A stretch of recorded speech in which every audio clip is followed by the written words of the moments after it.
Shalom, selamat pagi saudara-saudari yang terkasih dalam Kristus. Kalau kita belum sempat berkenalan, nama saya Christian. Saya salah satu pendeta di Rock City Church di Nanawading. Jemaat kami mengirim salam damai sejahtera kepada ke Anda semua. Sungguh sebuah sukacita untuk bisa beribadah bersama hari ini. Dan hari ini kita melihat Mazmur pasal 16 ya. Saya akan mulai dengan pertanyaan ini. Seperti apa hidup yang baik menurut Anda? Kalau Anda bisa menulis resep ya, hidup yang berhasil, apa aja bahannya? Mungkin karir yang Anda sukai dan lumayan berstatus, mungkin keluarga yang harmonis, atau kesehatan yang baik, atau bahkan dana yang cukup supaya hidup tenang.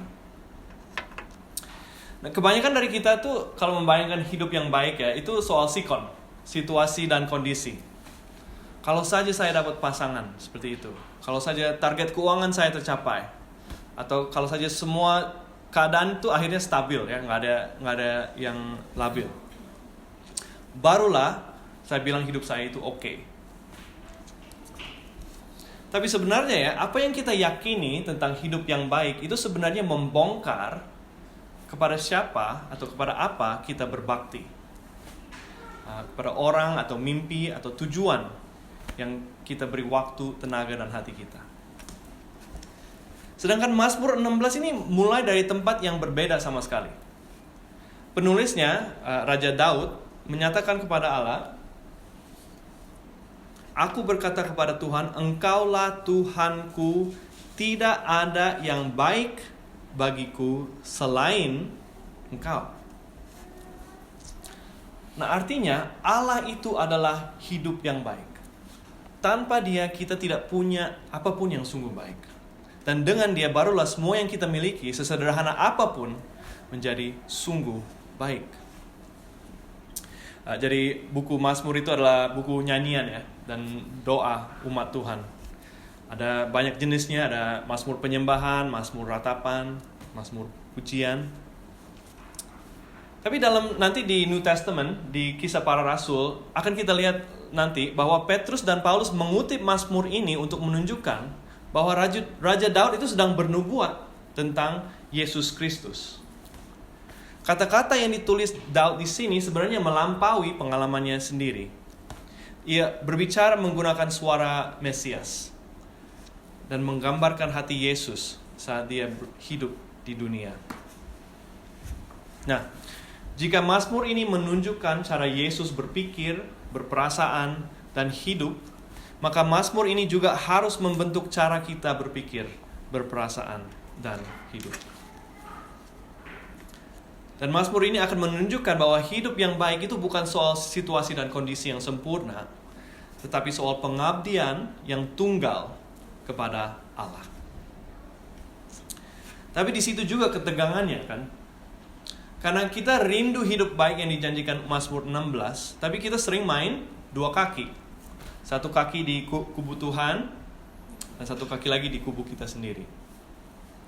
Mazmur ini akan memanggil kita untuk berubah dari hati yang terbelah menuju sesuatu yang lebih baik. Hati yang tunggal, pengabdian yang tunggal kepada satu-satunya orang yang benar-benar bisa menjamin hidup kita, memenuhi sukacita, dan menetapkan masa depan. Kita hari ini akan melihat dalam 3 poin, 3 bagian.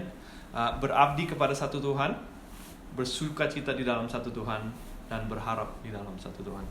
Mari kita berdoa sebelum kita mulai.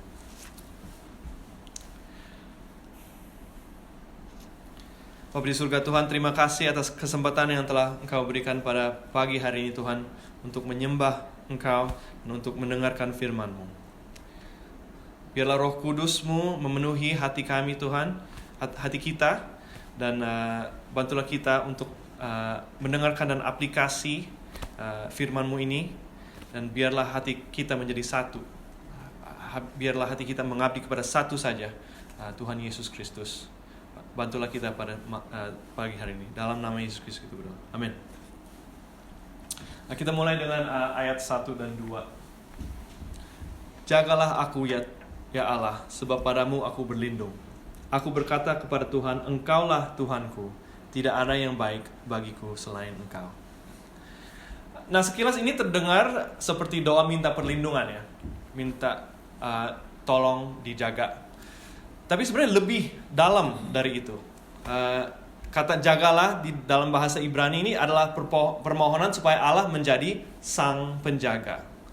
Dan berlindung artinya itu orangnya minta bernaung di bawah orang yang lebih kuat. Jadi ini bukan cuma sekedar minta tolong. Ini menyerahkan diri kepada orang yang lebih kuat itu. Jadi saat Daud berkata, Engkaulah Tuhanku, dia sebenarnya memakai bahasa perjanjian. Dia memakai covenant language. Contohnya mungkin seperti zaman dulu seorang petani atau rakyat itu berikrar untuk setia kepada tuan tanah atau raja. Dia menyerahkan tanahnya, dia menyerahkan dirinya dan keluarganya dan berjanji akan setia dan melayani tuannya itu atau rajanya itu. Dan tuan itu juga berjanji akan melindungi dan memelihara dia, keluarganya dan tanahnya melalui satrianya dan bentengnya segala macam. Jadi ketika Daud itu yang merupakan raja Israel berkata demikian, dia mengaku, aku memang raja Israel, tetapi aku butuh seorang raja yang lebih besar untuk memimpin dan melindungi aku. Dan saudara, kita sering meminta perlindungan Allah, tapi kita sering tidak suka dipimpin atau diatur oleh Allah. Kita maunya keamanan dan perlindungan tanpa penyerahan. Padahal dua hal itu sebenarnya tidak bisa kita pisahkan. Dan ini bukan karena Allah itu penguasa yang mengekang ya, bukan dia controlling tyrant gitu. Tapi ini karena penyerahan itulah bentuk perlindungan kita. Mungkin kalau kita bisa pikirin acara pernikahan ya. Saat pasangan mengucapkan janji dalam suka dan duka, sehat maupun sakit, saya mengambil engkau menjadi suami istri saya. Untuk saling memiliki dan menjaga sampai maut memisahkan kita. Saudara, itu kan bukan sekedar kata-kata. Itu adalah sebuah janji. Dan janji itu menciptakan sebuah space di mana kasih bisa bertumbuh dengan aman. Tanpa komitmen itu, semuanya kan jadi tanda tanya ya. Kalau susah, kalau sulit, kamu tetap bersama gak? Atau apakah kamu akan meninggalkan aku? Tapi kalau kita janji sampai maut memisahkan kita, komitmen itu adalah perlindungan kita, keamanan kita. Ada rasa aman karena keduanya berdiri di atas janji yang itu. Sama dengan Allah. Kita mau berkatnya, kita mau pertolongannya, kita mau tuntunannya. Tetapi kita gak mau menyerahkan diri kita sepenuhnya kepada dia. Mazmur 16 ini menunjukkan bahwa saat kita berhenti menahan sebagian dari diri kita dan memberi diri kita sepenuhnya kepada Allah, di situ kita baru menemukan kemerdekaan, sukacita, keamanan, dan kepenuhan. Kemudian Daud berkata, tidak ada yang baik bagiku selain engkau. Nah, ini bukan berarti tidak ada hal yang menyenangkan ya. Atau mungkin ini lebih berarti semua yang baik itu asalnya dari Tuhan.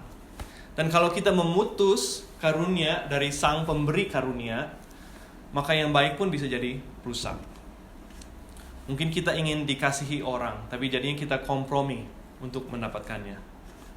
Atau kita mau joy, tapi malah menyalahgunakan substances sampai diri kita kosong. Atau kita mau menjadi orang yang signifikan, orang yang berarti, orang yang diakui, tapi jadi ngebut kerja tanpa istirahat di identitas yang Allah berikan. Dan masalahnya bukan keinginan kita ya, tetapi kita ingin memenuhi keinginan kita di luar Allah. Dan saat itu terjadi keinginan kita berubah menjadi toksik. Jadi keinginan kita untuk keamanan menjadi kegelisahan ya. Our desire for safety becomes anxiety. Keinginan kita untuk diakui menjadi kerendahan diri. Jadi our desire to be accepted, to be significant becomes insecurity. Keinginan kita untuk akan sukacita menjadi kecanduan. Ya. Our desire for joy becomes addiction. Tetapi ketika kita berabdi kepada Allah, keinginan-keinginan tersebut terpenuhi di dalam Dia, sumber segala yang baik. Dan pengabdian itu tidak dijalankan sendirian sebagai individual, keseorangan, tetapi dalam komunitas. Perhatikan ayat 3. Orang-orang kudus yang ada di tanah ini, merekalah orang mulia yang selalu menjadi kesukaanku. Pengabdian Daud kepada Allah terlihat di komunitas. Dia bersuka cita karena umat Tuhan. Saudara-saudari, apakah Anda mensyukuri komunitas Kristen yang Anda miliki saat ini? Ya, mungkin kadang kita sering bikin kesel satu sama orang lain, tetapi di dalam Kristus kita memiliki sesuatu yang lebih dalam. Tuhan, kasih, dan pengharapan yang sama. Jadi meskipun gereja kadang bisa berantakan, kadang juga bisa indah. Ibarat sebuah orkestra ya. Kalau cuma satu alat musik kan bisa memainkan melodi. Tetapi kalau semua main alat musik masing-masing menjadi orkestra dan menciptakan sebuah simfoni yang indah. Begitu juga umat Tuhan. Bersama-sama kita memantulkan kemuliaannya lebih terang daripada sendirian. Tapi bukan hanya pengabdian dijalani melalui komunitas, pengabdian itu juga membutuhkan eksklusivitas. Lihat ayat 4. Bertambah besar kesedihan orang-orang yang mengikuti Allah lain. Aku tidak akan ikut mempersembahkan korban curahan mereka yang dari darah. Juga tidak akan menyebut-nyebut nama mereka di bibirku. Daud menutup bagian ini dengan sebuah peringatan ya. Berabdi kepada Tuhan berarti berkata tidak kepada semua saingannya. Bahkan menyebut namanya saja dia gak mau. Dan buat sebagian orang inilah masalah kekristenan kan. Kenapa sih kok Kristen eksklusif banget? Kenapa cuma Yesus satu-satunya jalan? Bukankah itu fanatik? Tapi itu sama seperti mengkritik orang yang menikah karena dia gak mau kencan dengan orang lain. Bukankah wajar, bahkan indah, kalau kasih itu menuntut kesetiaan? Hati kita diciptakan untuk menyembah satu Allah, bukan banyak. Dan Daud bukan hanya bicara agama aja ya, bukan sekedar ke kuil atau sujud pada patung, itu termasuk, tapi bukan itu aja maksudnya. Sebuah Allah atau ilah adalah apapun yang kita andalkan untuk merasa aman, untuk merasa layak, atau untuk menyelamatkan kita. Jadi hal yang kita percayai untuk membuat hidup kita baik juga termasuk sebagai ilah, seperti status, uang, keluarga, karir, romans. Daud berkata, serahkan dirimu ke hal-hal itu, maka kesedihanmu akan bertambah besar. Dan ini bukan sebuah dogma religius yang kolot ya. Orang tanpa iman pun mengakui kebenaran ini. Ada seorang penulis Amerika yang terkenal namanya David Foster Wallace. Dia seorang agnostik ya, jadi bukan orang Kristen.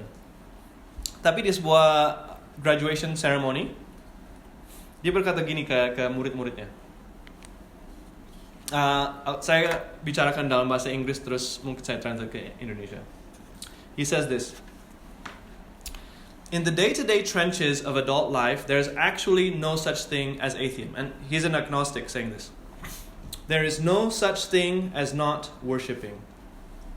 Everybody worships.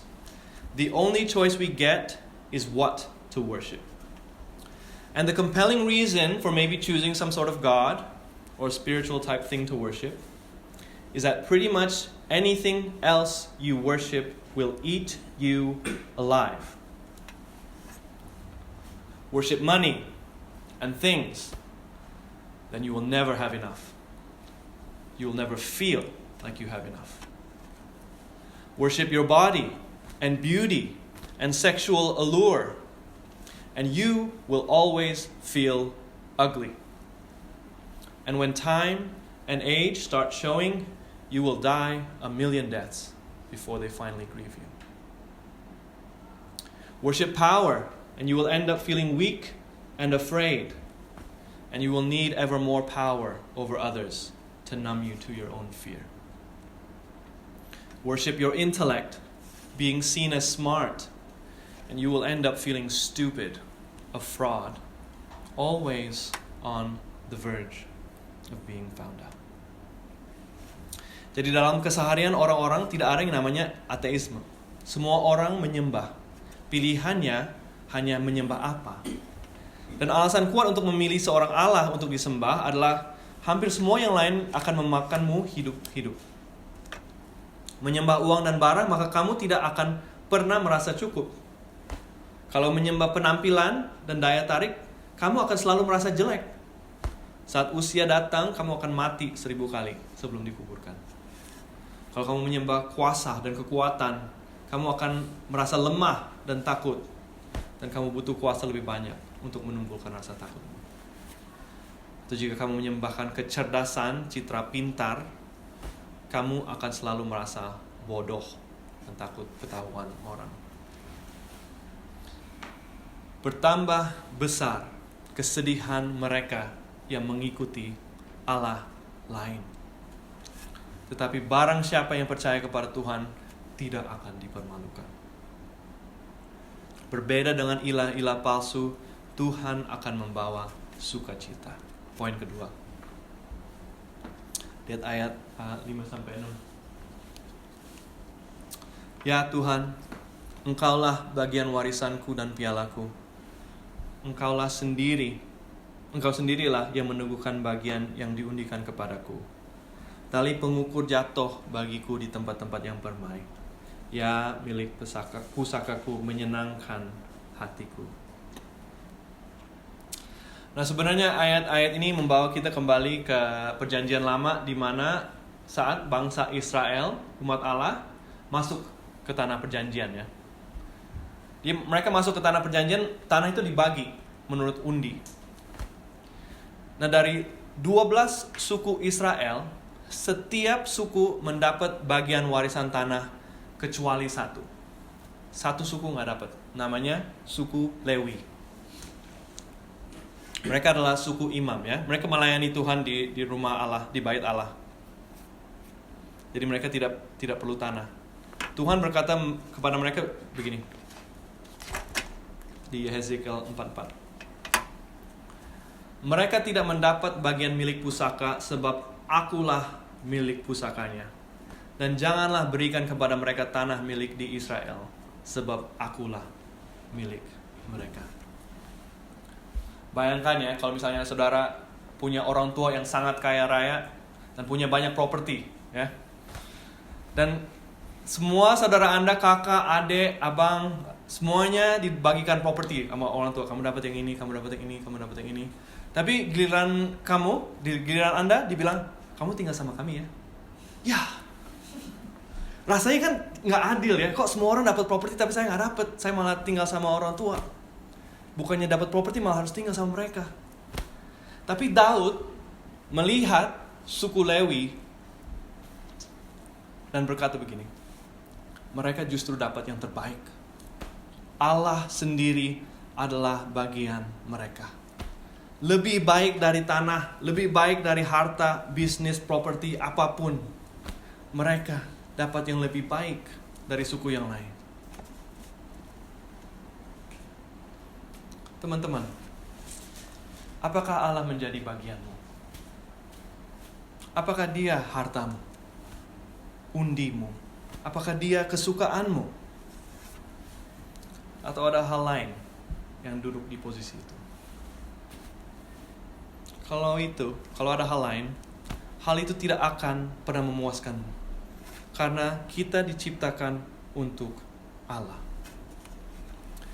Seorang ilmuwan dan ahli matematik Prancis bernama Blaise Pascal, di buku Pensis, dia menelusuri keinginan manusia untuk bahagia.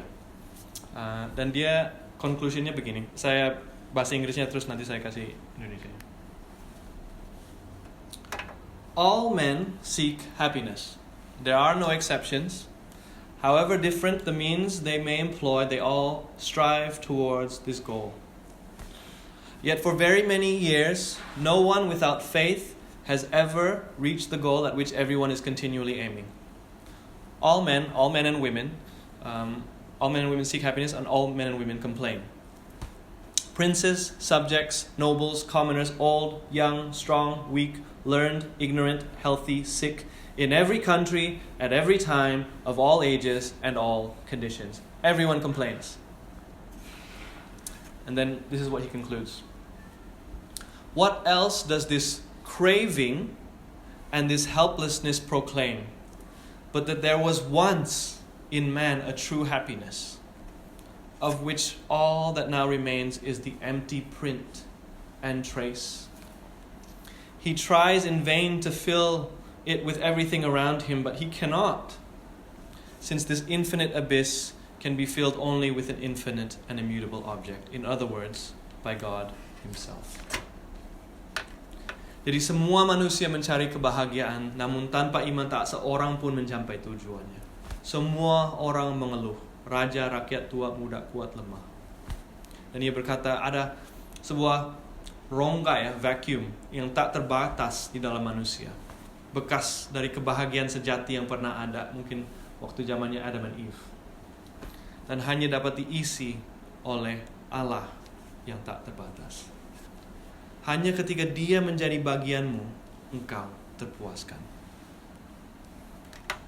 Kita lanjut ke ayat 7.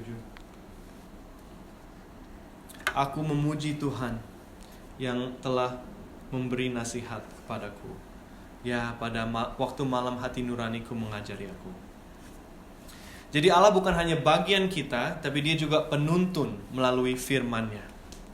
Dan inilah yang mengubah membaca Alkitab itu dari sebuah tuntutan atau keharusan malah menjadi kesukaan. Kita jadi suka membaca firman. Karena saat kita bertumbuh di dalam firman, kita mulai berpikir seperti Allah, mengasihi apa yang Allah kasihi, dan hidup seperti yang Dia panggil. Kita memperoleh hikmat, bukan sekedar peraturan bagaimana hidup. Salah satu berkat menikah dengan istri saya, Grace, adalah sekarang saya punya dua cara berpikir. Ya. Setelah sekian tahun bersama dengan dia, saya sering bisa menebak apa yang akan dia katakan atau lakukan dalam sebuah situasi. Ya. Jadi saya bisa cara pikir saya sendiri, terus saya bisa pikir cara Grace berpikir. Dan jujur, lebih sering cara dia berpikir lebih baik. Dan secara sering dia melakukan something lebih baik. Ya. Jadi suaranya Grace tuh sebenarnya di dalam kepala saya udah. Waktu saya kehilangan kesabaran dengan anak-anak, saya dengar suaranya mengingatkan, tarik nafas, kasih peringatan dulu, tuntun dulu sebelum menghukum. Waktu mau beli barang mahal, saya juga mendengar suaranya. Udah cek cash reward belum? Udah cek Aussie Bargain? Mungkin di Facebook Marketplace, gak perlu yang baru kan? Atau waktu malam-malam saya ambil camilan, saya juga mendengar suaranya. Itu gak sehat loh. Kamu kan mau hidup lama biar bisa jalanin anakmu ke altar waktu dia nikah. Makan sehat dong. Dan intinya tuh suaranya Grace tuh di kepala saya kan. Dan jadi hikmatnya Grace, wisdomnya Grace itu membentuk tindakan dan hidup saya. Apalagi kalau suara Allah memenuhi pikiran kita. Dia lebih bijak dari pasangan manapun. Dia lebih setia dari sahabat manapun, dan Dia lebih menginginkan kebaikan kita daripada kita sendiri. Dan Dia sudah membukakan isi hati dan pikirannya melalui Injil dan firman. Kalau kita mengabaikan suara itu adalah sebuah kecerobohan. Tapi kalau kita mendengarkan suaranya, itu memberi kita hidup. Namun Allah bukan saja bagian kita dan penuntun kita, Dia juga adalah keteguhan kita. Lihat ayat 8. Aku senantiasa memandang kepada Tuhan karena Dia berdiri di sebelah kananku. Aku tidak goyah. Arti kata frase di sebelah kanan itu ada sebuah gambaran Ibrani bagi penolong yang berdiri di sisi kita dalam persahabatan, dalam pertempuran atau persidangan. Dengan ini Daud nggak bilang bahwa hidup itu bakalan gampang ya dengan Allah. Dia malah mau bilang di tengah kekacauan pun dia tidak akan goyah, sebab Tuhan di sisinya, sekutu dan pembelanya. Saudara, hidup akan menggoncang kita. Pekerjaan kita bisa hilang, kesehatan kita bisa drop, kita bisa dikhianatin, atau kita mungkin akan kehilangan orang yang terkasih. Tapi ini yang meneguhkan kita. Allah tidak akan meninggalkan kita. Dia bukan Allah yang jauh, dia bukan Allah yang masa bodoh. Dia di tangan kananmu, berdiri denganmu. Ulangan 31 ayat 8 berkata, sebab Tuhan dia sendiri akan berjalan di depanmu. Dia sendiri akan menyertai engkau. Dia tidak akan membiarkan engkau dan tidak akan meninggalkan engkau. Janganlah takut dan janganlah patah hati. Kamu tidak akan goyah. Bukan karena badai tak datang, tapi karena Tuhan akan berdiri bersamamu di tengah badai tersebut. Dan keyakinan itu membawa kita ke poin terakhir. Berharap dalam satu Tuhan. Lihat ayat 9. Sebab itu hatiku bersukacita dan jiwaku bersorak-sorak.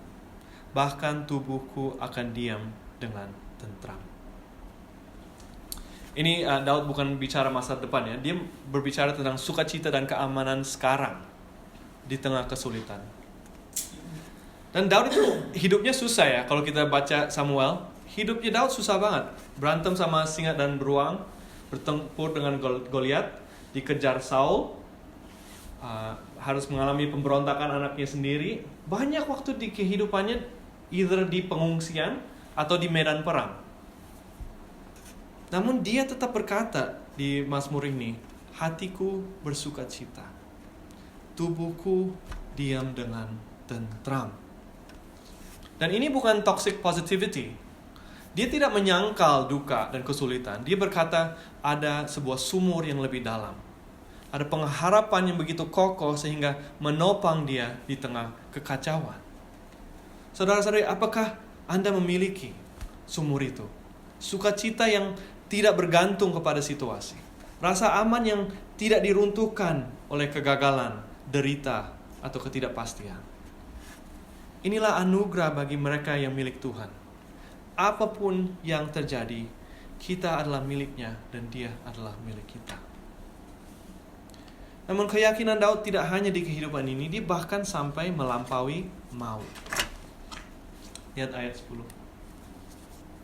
Sebab engkau tidak menyerahkan aku ke dunia orang mati, dan tidak membiarkan orang kudusmu melihat kebinasaan.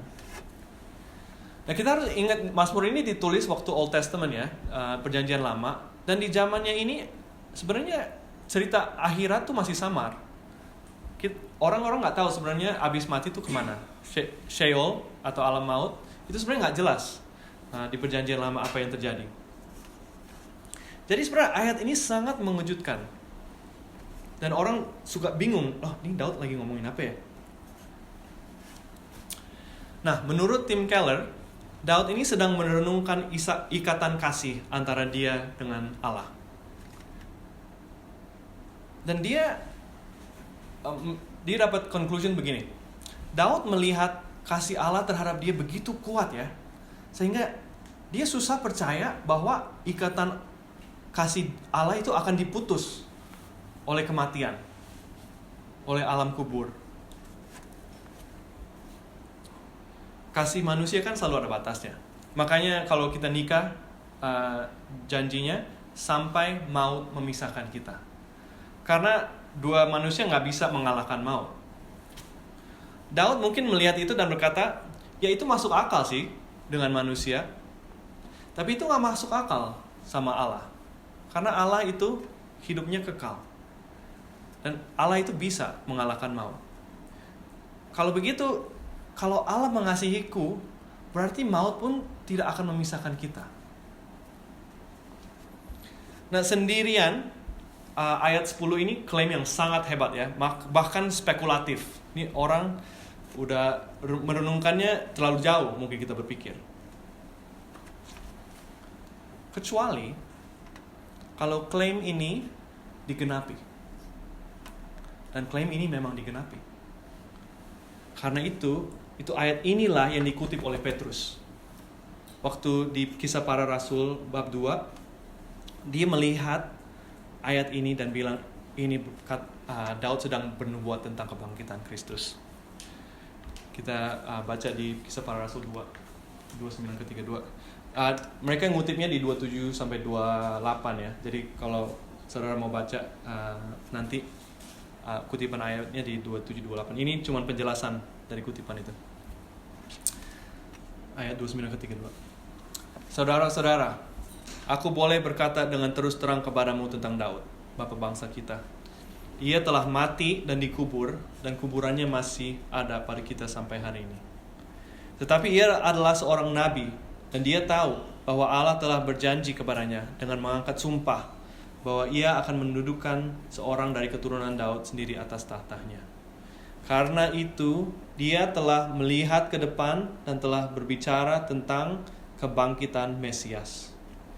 Ketika ia mengatakan bahwa dia tidak ditinggalkan di dalam dunia orang mati dan bahwa dagingnya tidak mengalami kebinasaan.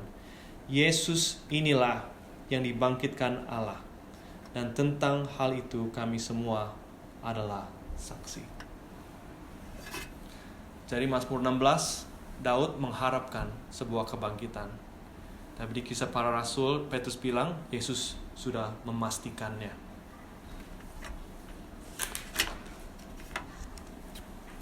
Dan semoga kita bisa lihat bahwa pengharapan kita melampaui kubur ini bukan sebuah pelarian psikologis ya. Karena kita takut mati, atau it's like our coping mechanism for our fear of death. Maka jadi kita bikin doktrin kebangkitan dan akhirat karena kita takut mati. Bukan itu logiknya. Pengharapan kita bertumpu kepada kasih Allah yang kekal. The everlasting love of God is how we got our idea of the resurrection and the afterlife and eternal life. If God loves us, He cannot stop loving us. That is why we will live forever. Kasih yang telah dibuktikan dan dijaminkan oleh Allah melalui kebangkitan Yesus Kristus. Kalau Allah mengasihi kita, Dia mengasihi kita secara kekal. Maka itu kita akan dibangkitkan dan akan hidup secara kekal dengan Allah. Karena Dia tidak bisa berhenti mengasihi kita. Jadi kalau Allah membangkitkan Yesus, Dia juga akan membangkitkan setiap orang yang percaya kepadanya. Mari kita ke ayat terakhir, ayat 11. Engkau memberitahukan kepadaku jalan kehidupan. Di hadapanmu ada sukacita berlimpah-limpah. Di tangan kananmu ada nikmat senantiasa. Inilah tempat tujuan akhir menurut Daud. Hidup dalam kepenuhan selama-lamanya. Di dalam bahasa Ibrani, di hadapanmu secara harafiah itu artinya di hadapan wajahmu. Jadi Daud berkata, suatu hari aku akan memandang wajah Allah dan disitulah akan sukacita penuh dan kekal. Semua sukacita yang kita cicipi sekarang, baik itu makanan yang enak, persahabatan yang setia, mungkin keberhasilan atau kehangatan kasih keluarga, itu adalah tanda arah, tapi bukan tujuan akhir kita. Allah memberi semua itu bukan untuk memuaskan kita sepenuhnya, tetapi untuk membangkitkan sebuah rasa lapar akan sukacita yang hanya ada di dalam Allah. Oleh karena itu, momen terbaik yang kita nikmati di dunia ini itu selalu ngerasa sementara ya, dan nggak tuntas. Itu karena itu bukan main course, tapi hanya hidangan pembuka. Jadi semua momen-momen itu sebenarnya menunjukkan kita kepada kebaikan yang tertinggi, Allah sendiri. Sukacita yang bisa kita mulai gemari di dalam Kristus sekarang, mulai enjoy di dalam Kristus sekarang, tetapi kelak kita akan nikmati secara penuh saat Dia datang kembali. Jadi aplikasinya, bagaimana kita respons ke Mazmur 16? Panggilannya jelas ya. Serahkan dirimu sepenuhnya kepada Allah. Nyanyikan bersama Daud, Engkaulah Tuhanku, tidak ada yang baik bagiku selain Engkau. Mungkin untuk merenungkan aplikasi ini, baik kita mungkin menanyakan diri sendiri 3 pertanyaan. Ya. Kepada apa atau siapakah yang kamu abdikan dirimu? What are you devoted to? What are you devoting yourself to? Semua orang menyerahkan hidupnya kepada something. Baik itu karir, hubungan, gambaran sukses, keluarga. Dan tanyakan dirimu, apa yang kamu kejar itu akan bertahan gak? Atau nanti kayak David Foster Wallace bilang, itu akan memakan kamu gak? Will it eat you alive, whatever you're devoting yourself to? Pertanyaan kedua, apa sumber sukacitamu? What are you delighting in? Kalau sumber sukacitamu itu bisa hilang atau bisa diambil, baik oleh kegagalan, oleh waktu, atau ada resiko yang bisa itu, berarti sukacitamu itu tidak bisa meneguhkan kamu. Kalau sumber sukacitamu bisa hilang, kamu bisa goncang. Dan kamu akan digoncang. Dan pertanyaan ketiga, kepada apa atau siapa kamu berharap? Bila pengharapanmu, bila sumber harapanmu itu dapat dikalahkan oleh maut, maka rasa takut akan selalu dekat. Takut kehilangan dan takut kematian. Renungkan 3 pertanyaan ini, dan saya berdoa Anda dapat melihat bagaimana iman kepada Yesus menjawab dan memenuhi semuanya. Dia menawarkan janji yang tidak bisa dipatahkan, sukacita yang tak terguncang, dan pengharapan yang bahkan maut tidak bisa sentuh. Kalau ada apapun yang menggantikan Allah di hatimu, Mazmur 16 adalah panggilan untuk kembali kepada Allah. Nah, kalau saya akhiri khotbah saya di sini, bahayanya ya, kita bisa keluar dari gereja, dari persekutuan ini dan berpikir, wah, saya harus lebih berbakti kepada Tuhan. Saya harus lebih saleh. Saya harus lebih devoted. Tapi saudara, sebenarnya pengabdian itu tidak bertumbuh dari ketekatan. Tidak bertumbuh dari kemauan keras atau willpower. Pengabdian itu bertumbuh dari kasih. Devotion comes not from willpower, but from love. Jadi pergumulan kita untuk mengabdi kepada Allah sebenarnya adalah pergumulan untuk mengasihi Dia, mengasihi Allah. Our struggle to be devoted to God is actually our struggle to love Him as He deserves. Dan di balik semua itu adalah pertanyaan yang lebih dalam kan. Apakah Allah sungguh mengasihiku? Is He devoted to me? Apa Dia akan meninggalkanku saat aku berdosa atau tidak berbakti kepada Dia atau menyangkal Dia? How devoted is God to me? Dan jawaban dari pertanyaan itu sebenarnya terlihat dari orang yang menggenapi Mazmur ini, Tuhan Yesus Kristus. Yesus Kristus adalah jawaban final atas pertanyaan, apakah Allah mengasihiku? Saat kita gagal mengabdikan diri kepada Allah, Dia tidak menjauh dari kita. Dia malah mendekat. Anak Allah menjadi manusia untuk berkomitmen total untuk menyelamatkan kita. Dan saat kita gagal bersukacita dalam Allah, Dia tetap bersukacita atas kita. Seperti yang tertulis di Ibrani 12:2. Yesus tabah menahan penderitaan yang sangat memalukan di kayu salib. Karena Dia terus memandang ke depan kepada sukacita yang sudah disediakan baginya di kemudian hari. Apa sukacita itu? Dia tidak pergi ke salib dengan terpaksa atau bersungut-sungut, tapi dengan sukacita, karena sukacita adalah Dia bisa memiliki kamu lagi. Kamu bisa jadi miliknya kembali kalau Dia melalui salib.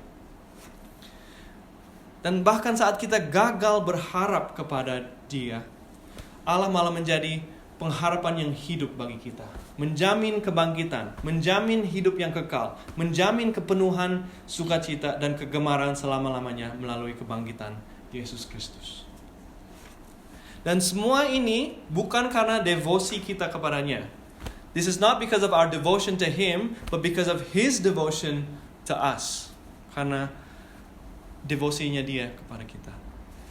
Jadi panggilan hari ini bukan ayo lebih keras devoted ke Tuhan, lebih bertekad, lebih berbakti. Itu bukan panggilan hari ini. Panggilan hari ini adalah percayalah kepada Dia yang sepenuhnya devoted kepadamu. Believe and trust in Him who is fully devoted to you. Di dalam Kristus hidupmu terpelihara, sukacitamu terjamin, dan masa depanmu tak tergoyahkan. Dan karena Dia telah menyerahkan dirinya sepenuhnya tanpa reserve, tanpa batas kepadamu, kamu bisa menyerahkan dirimu sepenuhnya kepada Dia tanpa rasa takut. Mari kita berdoa. Bapa di surga Tuhan, terima kasih atas kasih-Mu kepada kita Tuhan. Meskipun kami sering tidak setia, sering menyangkal atau berdosa terhadap-Mu, meskipun kami sering mencari sukacita di dunia ini melalui hal-hal dunia, meskipun kami sering berharap, kita sering berharap di hal-hal lain, Engkau tetap setia kepada kita, Engkau tetap bersukacita di atas kita, Engkau tetap menjadi pengharapan kita. Terima kasih Tuhan atas kebangkitan Yesus Kristus yang menjanjikan kehidupan yang kekal kepada kita dan menjanjikan bahwa kasih-Mu tidak akan berakhir kepada kita apapun yang kita lakukan. Oleh karena itu Tuhan, biarlah kita percaya sepenuhnya kepada-Mu dan menyerahkan diri sepenuhnya kepada-Mu. Dalam nama Yesus Kristus kita berdoa. Amin.